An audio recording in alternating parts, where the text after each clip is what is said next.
Hi everyone, welcome back to my channel. I'm back with another tutorial video, and in today's video I'm going to show you how to change your name on your Activision account. So if you had earlier signed up to your Activision account with a certain name and now want to change it to something else, you can stick with me till the end of this video to find out how you can do that.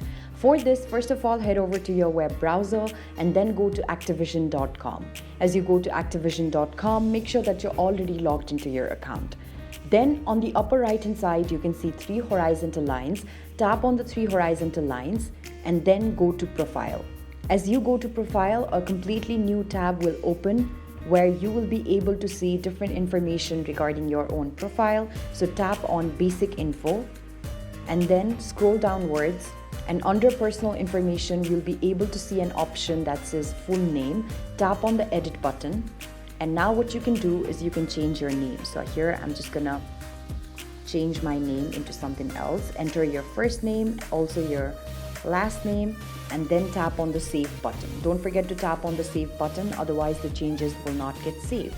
So this is basically how you can change your name on Activision account. It's a very simple process and I hope that I have been able to guide you through it. If I did, do let me know in the comment section below, because I'd be really happy to know that I've been able to help you out. Also, don't forget to give this video a thumbs up, share it amongst your friends and families, and also do subscribe to App Guide. Hit the bell notification so that you do not miss out on any of our future tutorial videos. Thank you so much for watching. I'll see you around next time.